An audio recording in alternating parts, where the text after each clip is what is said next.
So the famous Canon G7 X III, is it worth the hype? Should you buy... I can't do this. Much better. So, the Canon G7 X Mark III. According to my research and to my surprise, I learned that this tiny camera is one of the most sought after digital cameras on the market. They are really hard to find, and if you actually manage to find one, you're usually charged a bit premium for it. Is it really that good? Is it worth the money? And why do people keep taking photos with its pop-up flash?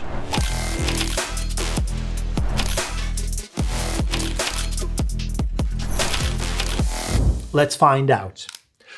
It's a traveling and vlogging friendly camera, so let's test it while, well, traveling and vlogging.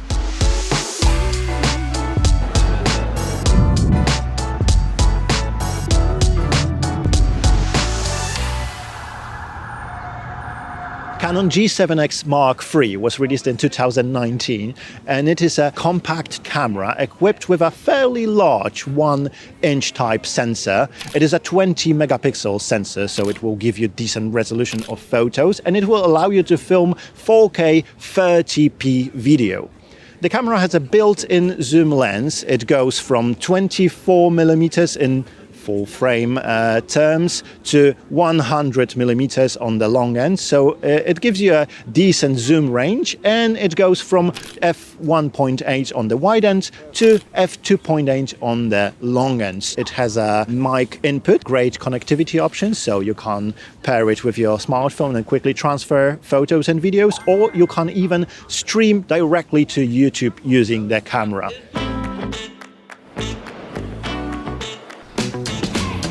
The Canon G7 X Mark III has decent video specs. It can shoot uncropped 4K up to 30p with some crop applied when you use the stabilization. At first I was very disappointed that there was no option to film 4K 24p, but it appeared after I updated the firmware, so make sure to update your firmware. It also can shoot Full HD up to 120 frames per second. The regular Full HD is quite soft and prone to artifacts, so I'd stick with 4K if you're not that precious about the file sizes and overheating. The 120p is really useful for capturing scenes in beautiful slow motion, but remember, there is no AF, no sound and no image stabilization in that mode. So focus first and then just try to keep the same distance to your subject. There is no lock profile. You are stuck with the usual photo picture profiles like standard, vivid, flat and so on. But the codec is still the 8-bit H.264, so a lock profile would be an overkill anyway. Just try to film as close to the final image and you'll be fine. And I had to change the recording mode to Full HD because the camera couldn't handle recording in 4K for more than, I don't know, 10 minutes maybe, because it overheated in this freezing cold. On the plus side, it has a built-in free stops ND filter, which is a great and amazing option. It allows you to open up the aperture and keep sensible shutter speeds even in the middle of the day. But the ND filter is also useful for photos. For example, if you want to take a very unique photo of the Grand Central Terminal with blurred people. It also has a very useful movie self-timer feature, which works exactly like in photo mode. So it will basically wait for 10 seconds before it starts recording, so you can get into the position. One big issue when filming with G7 X Mark III is overheating in 4K. During this trip, it overheated while filming a time-lapse on a cold windowsill. It overheated a few times filming me talking to the camera in a freezing cold, and it's just done again.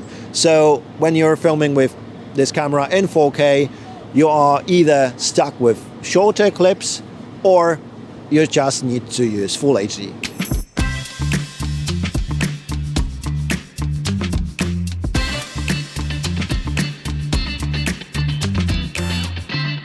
The autofocus on this camera definitely shows its age. It has single point autofocus and continuous autofocus with face detection. I found the continuous autofocus enough for filming simple shots with talking head like I'm doing right now, or for filming with the camera at my arm's length. When there are more subjects in the frame, more faces, or the scene is busy, it gets easily confused.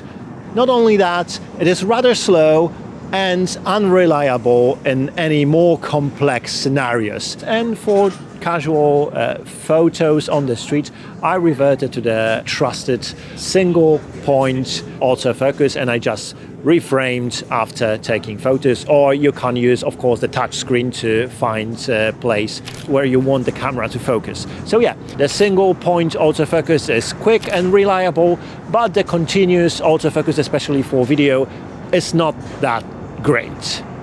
I'm sorry for using my phone to record this clip, but the camera overheated and shut down while it's like minus billion degrees below zero.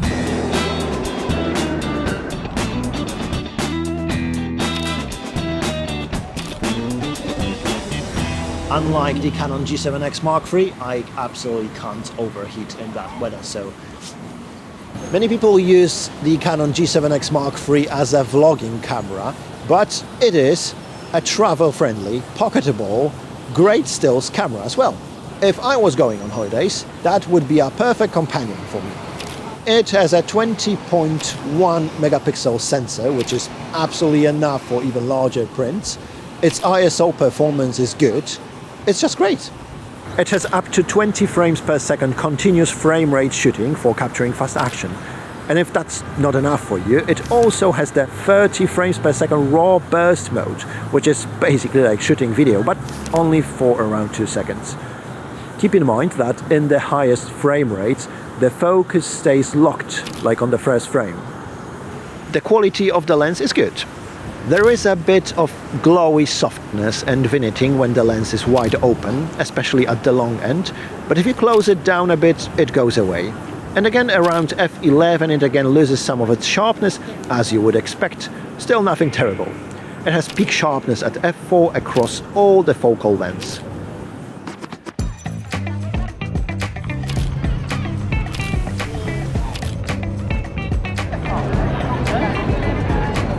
In terms of ISO performance in photo mode, it gets more noisy at ISO 800, but it still looks okay.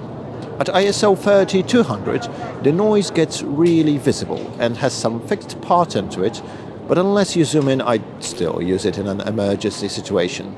JPEGs get quite a strong noise reduction by default, and instead of seeing more noise, we're getting less detail. I prefer having stronger noise but still getting more detail, so in challenging situations I would just shoot in RAW and remove the noise in post. ISO performance is of course very similar in video. It's fairly clean up to the ISO 800 and gets noisier after that. The Canon G7 X Mark III is truly a pocketable, travel-friendly camera. It is roughly the size of the tiny iPhone SE. And also, I quite like how the body is designed. I think it's a camera that you would not be embarrassed to have it dangling around your neck when traveling. Sorry for my voice, I think the New York winter is getting to me. It has a small grip on the front, which I think is enough to feel secure, especially if you're using a wrist strap as well. It has no viewfinder, so if you want a viewfinder, you need to look into the G7 X Mark II, which is very similar camera, but it has a viewfinder. But it has a lovely, fairly large LCD screen, which you can tilt down by 45 degrees, or you can tilt it up so it's front-facing, and this is how I'm using it right now to film myself. So I can not only see myself while I'm filming, but also using the touch interface, I can change any of the settings I want, which is absolutely great. On the top there is the usual shutter release button with the zoom lever around it, there is the mode dial and the exposure compensation dial, which I really like. It's great not only to quickly adjusting your exposure, but it also just adds a nice touch to the look of the camera. And it's very nicely clicked. I really like the experience of using it. And the camera is overheating again. I don't have time to wait for the camera to cool down. I'll film the rest of this part in Full HD. On the right hand side there is the USB-C port which you can use to charge the battery. Just make sure you're using a power delivery marked charger or power bank. There is the micro HDMI port and a dedicated Wi-Fi button. Connectivity is a big thing in this little Canon. It can not only connect to your smartphone to transfer photos and videos, which is a standard these days, but it can also stream directly to YouTube. The process, as far as I know, is not that easy, but it's definitely doable. On the left-hand side, there is the button to open the pop-up flash, and one of the most important things about this camera, which is a mic input. Why is it important? So this is internal mic. I don't know if you can't hear me at all. Fortunately, the Canon G7 X Mark III has a mic input. Although, it's worth noting, it doesn't have a cold or hot shoe at all. So unless you buy a separate base plate or a cage like I bought with a cold shoe mount, there is nowhere to actually mount the microphone. And now I'm using a wireless mic. This is Rode Wireless Go. I have a mic on me here, and there is a transmitter plugged directly into the camera. Another thing that's worth noting is that I am in vlog mode, which is a mostly automatic mode. I don't have a lot of control over how my camera is filming me, and in this mode I can't choose manual audio mode. I can only choose whether I'm recording audio or not, but the levels, the camera controls them automatically. So hopefully it is okay. Canon also sells a dedicated mini tripod with a cold shoe on it, which I guess makes sense because that way you can't choose whether you want a tiny travel-friendly camera for photos and videos or you want to accessorize it to make it slightly bigger but with more features. At the back, apart from the LCD screen, there are the usual compact camera controls with the multi-function control dial. One of the buttons is the exposure lock button, which can be customized. I have it assigned to changing the ND filter, and there is also the dedicated record button, which is in a slightly awkward position, but there is the virtual record button on screen, which is much more useful. The camera takes the tiny NB13L batteries. I would say you need 4-5 to get you through a day of shooting photos and videos. And next to the battery in the same compartment there is the SD card slot. One last thing to address. Are there alternatives to the Canon G7 X Mark III? To find them, let's have a think of what's unique about this little camera. So, its compact size, built-in zoom lens, slightly larger sensor, pop-up flash, and for video, the external mic input. There are cameras out there that tick almost all of the boxes. So there is the Canon G5X Mark II, which is a very similar camera. It has a longer lens and it sadly doesn't have the external mic input, but it has a pop-up viewfinder if you like one. There are alternatives from Panasonic. So there is the Lumix TZ200, which is slightly bigger, has a darker but much longer lens, and doesn't have the external mic input, but has an EVF if you like one. There is the slightly cheaper Lumix LX10, which I would say would be a direct competitor to the G7X Mark III from Panasonic. It has a shorter lens and no external mic input, but otherwise it's a very similar camera. What else is there? Sony. Of course, there are great cameras from Sony. So there is the Sony RX100VII, which is an impressive little camera. It's more expensive, but it has amazing autofocus, actually usable 4K, it has mic input, and can shoot video up to 960 frames per second. The RX100 Mark VI, so the previous model, will give you roughly everything that the G7X Mark III gives you, maybe in a slightly less stylish package, and no external mic input on this one. However, if video and vlogging is your main focus, you can buy the Sony ZV-1 for much less than the G7X, at the cost of having built-in flash. But most of these alternatives cost roughly the same as the G7X Mark III, so I tried to find some cheaper options as well. I think my favorite one would be this stylish Lumix GX800 with a standard kit zoom lens.